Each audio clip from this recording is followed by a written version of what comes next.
Olha, gente, nessa série, a Justiça Federal pede a palavra, muitos pediram e eu consegui trazê-lo aqui, o Dr. Cláudio Kittner. Ele atualmente trabalha nos Juizados Especiais Federais, na terceira turma recursal, aqui de Pernambuco. Obrigado, Cláudio, por ter vindo. Obrigado, Hélio, pelo convite. É um prazer realmente participar desse programa que você está fomentando aí. Eu acho muito interessante para a gente conhecer um pouco mais da Justiça Federal. Pouco se sabe sobre ela, do trabalho bem feito que é desenvolvido pelos colegas, e eu acho que realmente o seu trabalho só tem a engrandecer, né? Obrigado, Cláudio. Cláudio, então eu queria que você falasse um pouquinho de quais os cargos, quais as funções que você exerceu antes de fazer o concurso para juiz federal. Bom, eu me formei no ano de 2000 e logo que saí da faculdade eu comecei na advocacia por um período curto, de 1 ano e meio, 2 anos. Aqui em Recife, não? Aqui em Recife. Aqui em Recife. E aí, depois, com um pouco da bagagem que eu tinha, eu iniciei na área de concursos públicos e passei em procurador federal e delegado da Polícia Federal no ano de 2002, mas optei pela procuradoria. Fiquei na AGU, que é um dos cargos, né, da AGU, é procurador federal. Eu fiquei no ano até 2003 e trabalhei em Brasília e em Maceió, junto a algumas autarquias, INSS, DENIT, NTT. E depois eu obtive esse num outro concurso, que já era na minha cidade, em Recife, e assumi, no ano de 2003, a Procuradoria do Município do Recife. E fiquei de 2003 a 2007, que aí é quando eu assumo a magistratura federal. Fui aprovado também no concurso de juiz de direito, na Bahia, mas como era muito próximo já estava muito próximo da minha posse como juiz federal, optei por assumir o cargo de juiz federal. Parece que essa é uma característica, não é, Cláudio? Antes de nós assumirmos como juiz federal, quase todos nós tivemos uma experiência como procurador, no caso, coincidentemente, procurador do município, do Recife. Eu também fui procurador do Estado, você procurador federal, também fiz o concurso procurador federal. Então há digamos, esse perfil comum. E por que essa escolha por fazer um concurso, já trabalhando, já aprovado em outros cargos? Por que fazer um concurso para juiz federal? Na verdade, a magistratura federal eu sempre admirei, né? Eu fui, desde a faculdade, eu fui seu aluno, fui aluno da professora Nilce Amage, e sempre admirava as pessoas que ocupavam o cargo e também admirava a função nobre que a magistratura federal assumia na sociedade, né? Além da matéria, que eu tinha muita afinidade, porque eu me dedicava à área tributária assim que me formei, e os tributos federais em particular, e então eu tinha uma afinidade muito grande com a matéria e admirava muito os ocupantes do cargo. Então eu mirei naquele cargo e fui desempenhando outras atividades para ganhar experiência, né? E, quer dizer, terminei assumindo a advocacia privada, a advocacia pública, e eu acho que eu preenchi todos os espaços que tinham para ser desempenhados as funções que eram necessárias para um dia assumir a magistratura federal, né? Eu acho que facilitou muito o meu trabalho, entender um pouco os dois lados, né, do contraditório, e poder desempenhar da forma mais serena possível a função, né? Fala um pouquinho do teu concurso. Então, você, quando estava fazendo o concurso, estava ocupando que cargo? Eu era procurador do município do Recife. Procurador do município do Recife. Então, como foi essa convivência, sendo procurador do município do Recife e também estudando e fazendo esse concurso para juiz federal? Fala um pouco do teu concurso, desse período. Eu, na verdade, a procurador do município me permitiu, apesar de ser uma função também nobre, mas o expediente não era tão puxado, então me permitia desempenhar minha função lá e após estudar o tempo necessário porque realmente o concurso da magistratura federal é muito rigoroso, exige uma dedicação muito grande. Eu estudava muito tempo, mas o fato de ter assumido a Procuradoria do Município do Recife me permitiu fazer isso, porque não é tão puxado quanto, por exemplo, a Advocacia Geral da União, né? E eu, de forma disciplinada, eu conseguia dividir bem o tempo entre o trabalho e o estudo. Então, eu foquei na magistratura federal, estudava por volta de 8 a 9 horas por dia, e durante 2, 3 anos eu comecei a fazer os concursos, e veio que eu passei na magistratura federal da terceira região, né, em São Paulo. Em São então Paulo. Eu comecei Qual foi o ano, por favor, Cláudio? Isso foi em 2007. Em 2007. Isso. Aí eu assumi a magistratura federal em 2007, isso faz 11 anos, né? Em São Paulo, qual foi o município de São Paulo? Eu comecei em São Paulo, Guarulhos. Guarulhos. No curso de formação eu fiquei lá, em Guarulhos, fiquei uns 3, 4 meses.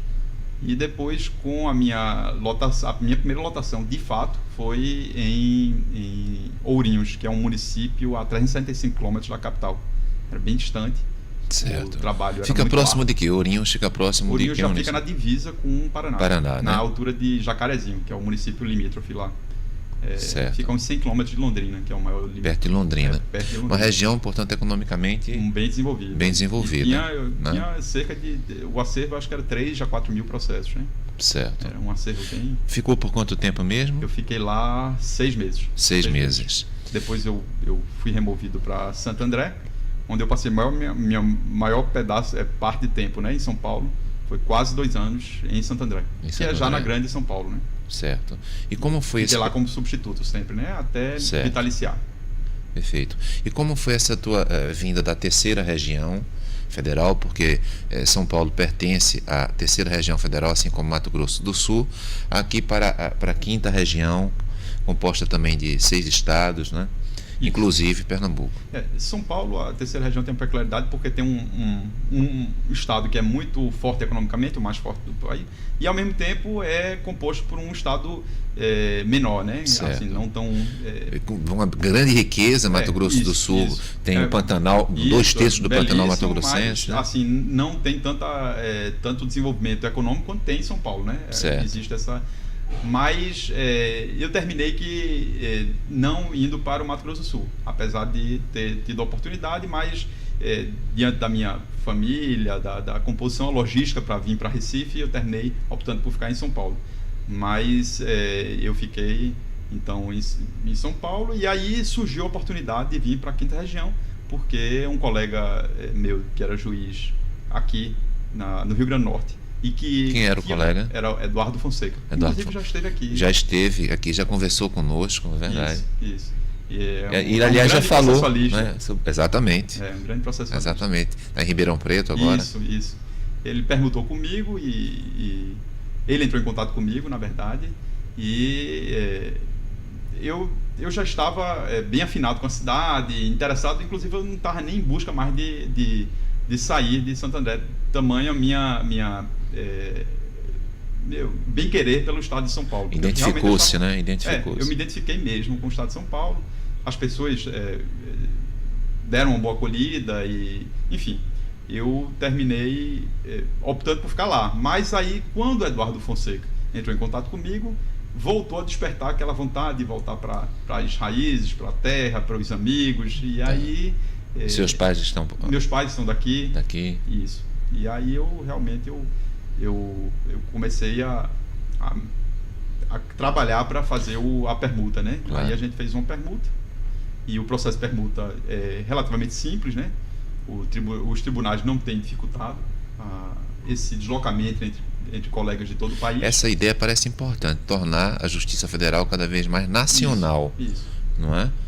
Com direitos e prerrogativas nacionais. A ideia que deveria realmente ser amadurecida era um concurso nacional, né? Certo. Como já houve durante muito tempo. Como era antigamente, né? Perfeito. Realmente permitisse que os juízes escolhessem, como era no Ministério Público Federal, né? Tá. Que os procuradores da República podem escolher qualquer região do país. E vamos tentar trabalhar com isso.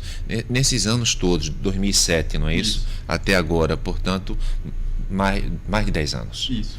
Quais as sugestões que você teria para aperfeiçoar a Justiça Federal tal como ela se encontra?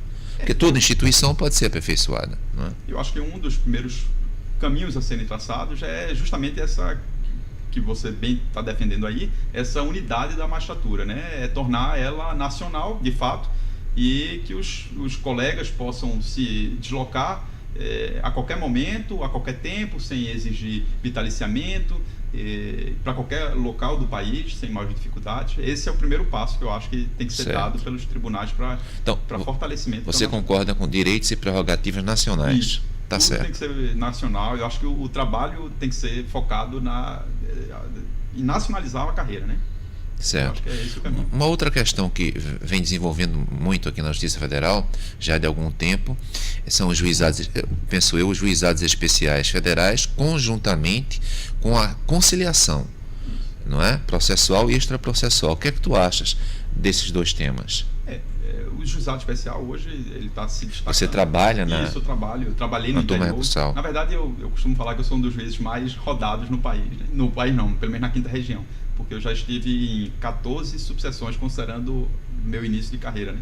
Então eu tive Passou pelo Rio Grande do Norte, Pernambuco? Não, o Rio Grande do Norte terminou não indo, não. Porque teve uma mudança de entendimento e terminou que eu fui para o último local de lotação, que no caso era a porta de entrada, que era o local que estava vago, que no caso era Souza, na Paraíba, no interior de Paraíba, certo, Souza. Era um local muito aprazível, mas bem distante do meu domicílio, né? Uma região que tem os dinossauros. Os dinossauros, exatamente, certo. E eu fiquei pouco tempo lá, 2 meses, e logo em seguida eu fui para Salgueiro, em Pernambuco, surgiu a oportunidade, apesar de ser também muito distante e também muito agradável, mas já era Pernambuco, né? Então, para mim, havia uma ideia de ficar já no estado de Pernambuco.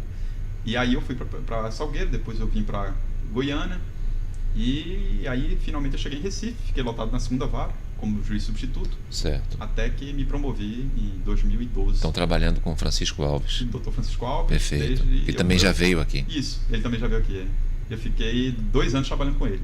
A gente teve uma boa sintonia. Certo. E lá eu peguei causas de bastante relevo, né? Porque é uma vara já mais antiga aqui, né? Poderia dar um exemplo? O pessoal sempre, quando vai falar sobre a Justiça Federal, pode decorar o artigo 109, que trata da Constituição Federal, né? Mas a pessoa que trabalha, de algum modo, vive a legislação. Diz aí 1 ou 2 casos que tem impactado, tem um impacto social. Particularmente na segunda vara federal, que era uma vara que era bem movimentada, né?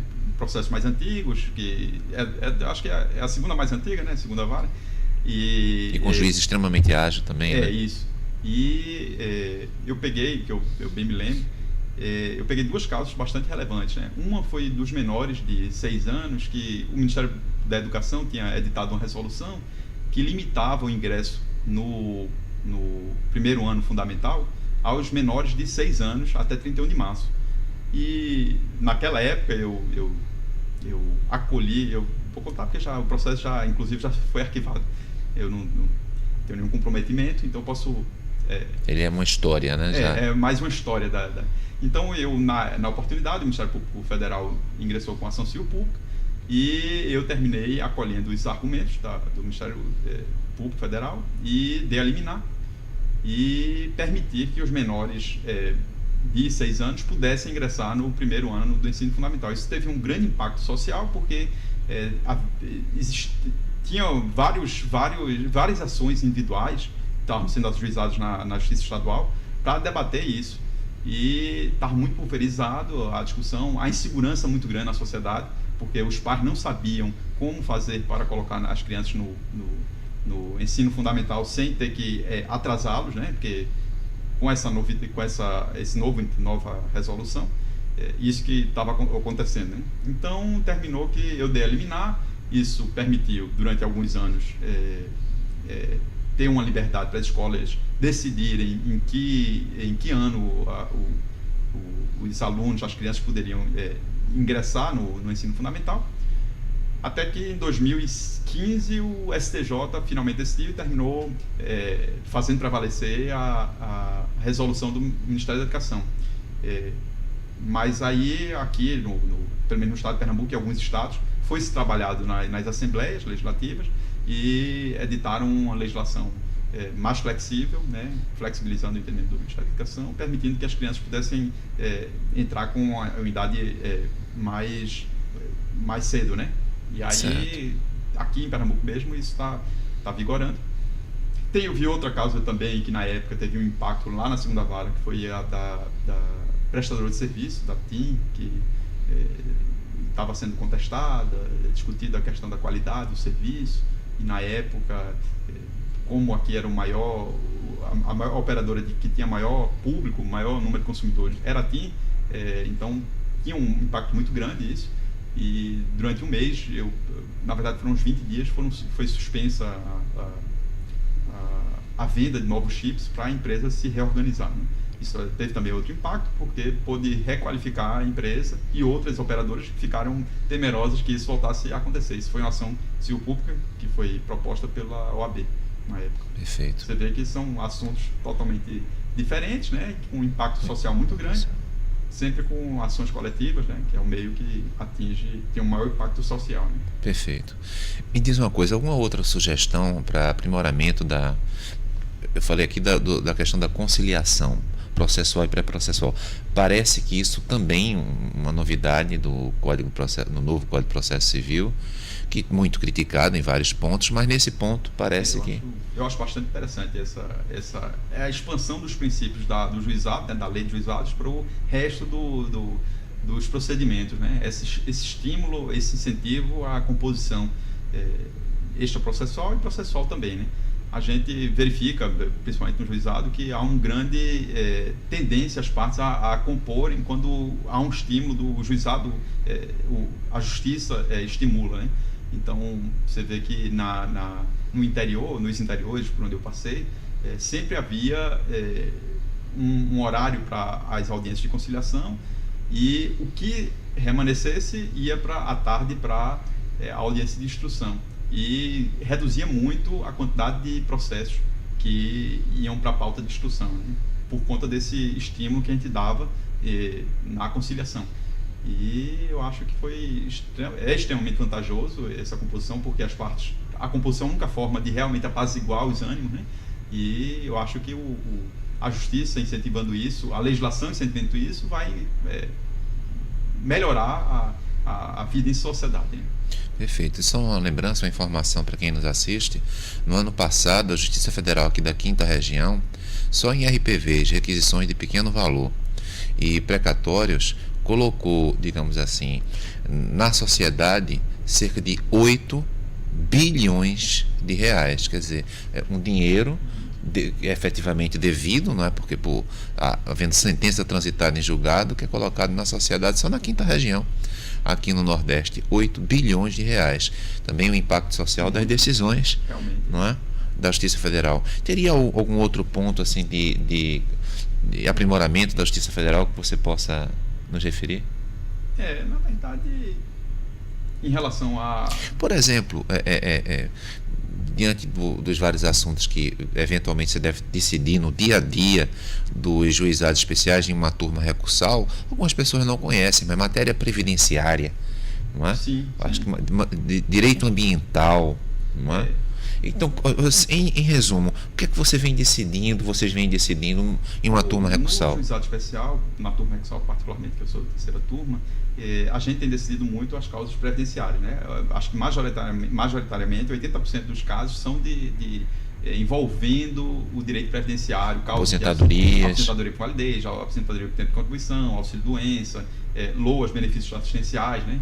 E o que eu me recordo agora é que, apesar de majoritariamente a gente estar decidindo causas previdenciárias, a gente está decidindo agora, eu falar por cima apenas que está em discussão ainda, mas a gente pegou uma causa de grande impacto lá em Petrolina, que foi a discussão sobre falta de água em um empreendimento financiado pela Minha Casa Minha Vida, né?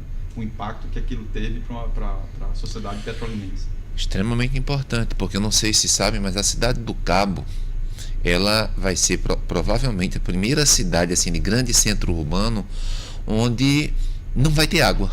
Então ontem na Europa se estava discutindo exatamente isso, quer dizer, já começamos, será um processo onde grandes centros urbanos não dispõem de água. Parece que a cidade do Cabo já tem data para que isso ocorra. É um problema realmente gravíssimo, grave, e realmente o que a gente está discutindo lá é justamente o impacto que isso teve para as famílias, o prejuízo que elas tiveram.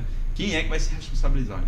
Aí a gente está discutindo se é a Caixa que financiou a obra, se é a Prefeitura, se é a Compesa. Então, porque note, olha, esse trato ambiental é fundamental. Na cidade do Cabo, 50 litros de água por dia é o máximo que se pode gastar por cada habitante. Não vai além disso. Isso para tudo, para tomar banho, para tudo. Então, note.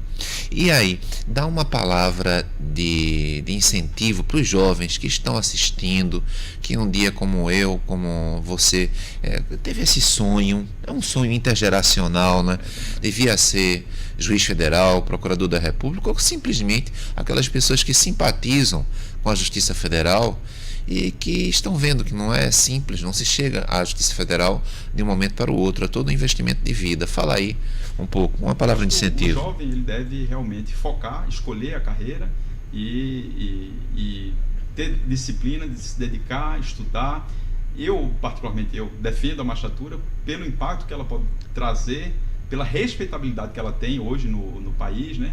E por tudo que a gente pode proporcionar para a sociedade, tudo de acordo com o nosso mérito, né? O estudo permitindo que a gente engrandeça a sociedade, né? Eu sou muito feliz em ter abraçado essa carreira, ter estudado, ter me dedicado, e hoje eu tenho satisfação. Eu atuei na advocacia pública, na privada, realmente são extremamente relevantes, mas eu não me realizaria se tivesse permanecido nelas. Realmente a magistratura federal, além de me permitir engrandecimento profissional, tem um reconhecimento da sociedade, né? Pelo trabalho que a gente faz, importante trabalho que a gente faz. E na tua perspectiva, eu também considero que a Justiça Federal seja uma instituição importante, só que nós temos algumas restrições, não é?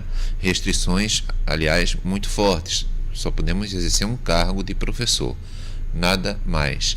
Como é que nós, na tua perspectiva, teríamos essa possibilidade, essa condição de nos comunicarmos com a sociedade, também para a defesa da instituição, dos direitos e prerrogativas das pessoas que trabalham na instituição? Eu acho que esses canais esse canal que você está fomentando aí, são formas de a gente se aproximar da sociedade e trazer a magistratura mais próximo do público, né? Eu acho que esses canais de comunicação, contato com a imprensa, contato com os trabalhos sociais que a própria JUF está desenvolvendo, isso daí é que aproxima da sociedade, que fortalece, né, a instituição, traz mais respeito e permite que a gente divulgue o que a gente faz, nosso trabalho, enfim, é isso que... Tá bem, Cláudio. Olha, muito obrigado, Cláudio, por ter aceito o convite. Eu gostei bastante, as pessoas procuravam, olha, vai falar com o Cláudio, e a gente conseguiu. Muito obrigado, Cláudio. O prazer foi todo meu, Hélio. Obrigado por ter me dado essa oportunidade de conversar com você.